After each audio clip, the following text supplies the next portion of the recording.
year is 2013. I'm in the middle of the ocean. I'm somewhere between Wales and Ireland in the world's first ever attempt of a length of Britain swim. So that's swimming from the bottom of Cornwall to the top of Scotland, 1,500 kilometers. No one's ever even thought of doing this before, except one guy. When I searched it online, there was a guy called Felix who did it in 7 days. I was like, what? Turns out he put a swimming pool on the back of a pickup truck and did lengths as they drove it. I was like, he's done it, man. But anyway, I'm in the ocean and it's cold. It's 3 o'clock in the morning. It's pitch dark. And I'm swimming and I'm freezing cold and I'm malnourished and I'm going and my crew are in a boat next to me saying, come on, Sean, you can just go a little bit further. And that's all I'm thinking, one step at a time. And I'm getting into my rhythm. You know, at the beginning, you're never good at anything. That first day, I swam like 1K, 2K, then 5. But now I'm into sort of my double figures, and I'm starting to feel a bit confident now. And I remember swimming, and suddenly, I take a stroke, and bam! I feel pain in my face that I've never experienced in my entire life. I look up, and there's a jellyfish, lion's mane jellyfish, one of the most painful jellyfish in UK waters. It's hanging off my face. The tentacles are up my nose, in my mouth, and I'm screaming, jellyfish, jellyfish, help me. And the crew are like, what's going on? I'm like, jellyfish. Owen, my crew member, says, mate, I know what can help. Come to me. So I'm swimming over to Owen, and I get to the boat, and I look up at Owen, and he looks down at me, and he starts pulling his pants down. The next 5 minutes, ladies and gentlemen, were very, very awkward. Because you probably know there's quite a common theory on what helps with jellyfish stings, right? It's urine, okay? Right, well, I'm telling you right now, ladies and gentlemen, it does not work. Never let anyone trick you into that one. You're welcome, by the way. But what did help is, at the time, I had a little bit of facial hair. I was clean-shaven at the beginning of that swim, a little bit of facial hair. And that actually, after time, stopped the tentacles touching my skin. So from that day on, I thought I'd grow an anti-jellyfish protection beard. And I've kept it ever since. I also think it gives me superpowers. But I have spent 15 years trying to chase really big, long, scary goals. Now, it wasn't always that. I was born in Harare, in Zimbabwe. Then I grew up in Zululand. And I had big dreams when I was a kid. I dreamt I was going to be this National Geographic photographer. I was going to travel the world and photograph for all these magazines.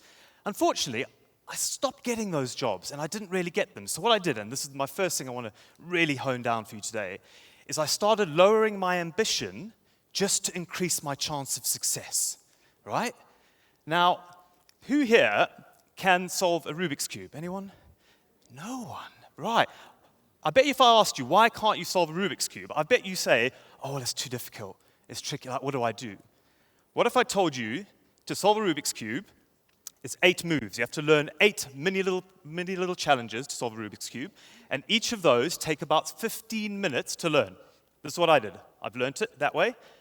So, in total, it'll take you 2 hours. All of you tonight could buy a Rubik's Cube, and by tomorrow morning, you'll know how to do it if you just follow the system. But that's the problem. I was getting too confused with life and ambition. I was like, oh, you can do this a million times. You'll never do it. You have to follow the system. Now, that's what I did in photography. I was just a bit all over the place, and I didn't get the jobs. So I lowered my ambition and tried something easier. And then I didn't get those because my heart wasn't in it. So I lowered my ambition again and again and again. And 10 years later, instead of photographing amazing tribes in the Atacama, I was a school portrait photographer. I buy those pictures of my kids now. So I turned 30, and I was like, right, I just need to have this big, scary goal. So what's the biggest scary goal I can think of? It's this endurance Grand Slam. It's made up of 4 world records: a world's first, a world's fastest, a world's furthest, and the world's most of. And I thought, right, well, that is really an important thing where you have this really long-term goal. Because the biggest mistake I made in those early days of photography is I overestimated what I could achieve in like a year, but massively underestimated what I could achieve in like 5 years or 10 years.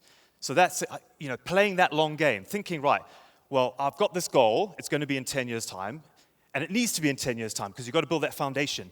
You've got to build the levels. You've got to do one side first. You've got to build that up, and then it gets easier and easier, right? And that's what I did. So I came up with the Grand Slam. The first one was cycling around the world. I thought I'd try and break the world record for cycling around the world, but unfortunately I got run over in America. So that was someone else taking my dream. Yeah, a bit awkward that. That was someone else taking my dream away from me. And that's going to happen in life. You're going to get other people who get in your way. But it's about finding the people who want to support you. I call it the snowball. We all have big ideas. That's the snowflake, right? The snowflake comes, lands on the ground. Now, to become a snowball, and eventually want to become an avalanche, right? You need to make action. No one's going to help you. The snowflake, you need to take that first step forward. And you need to do that on your own, and you shouldn't expect help. You might get help at the beginning, but you might not. That's fine. You take that first action step. And then someone might join you, and you're like, brilliant.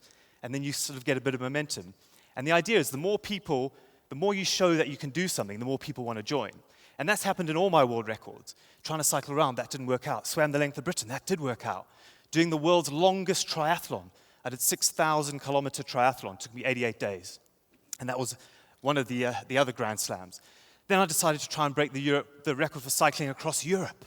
So 4,000 kilometers, cycling from the edge of Portugal to the Ural Mountains in Russia. The halfway point was the Ukrainian border. So that second half was terrifying.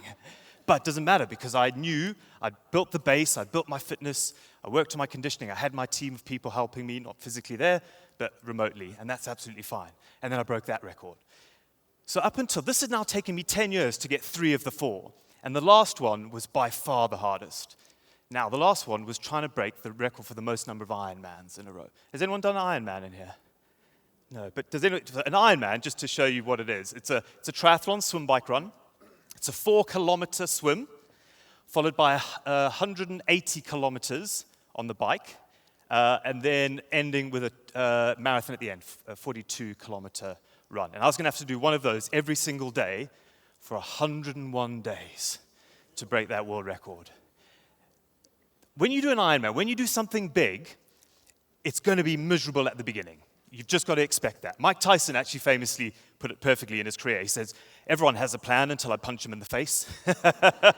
And that's what the Ironmans did to me. They just punched me in the face.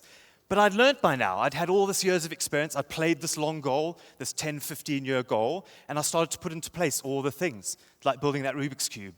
You know, do the white cross, then do the white, and then do the second layer, and you build it up.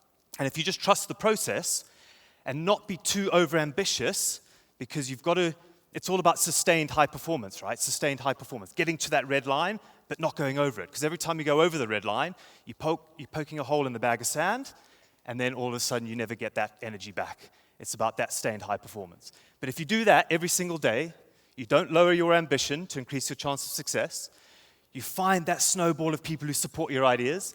The ones who don't support you genuinely are jealous or drunk. They're the people on the internet, right? Oh, you can't do it, mate, you can't do it. You do that, you think big, you find your network of people, and you just chip away at the block and play this long, super long goal. You will 100% achieve everything and anything that you ever wanted. Thank you very much, ladies and gentlemen. It's been great to talk to you.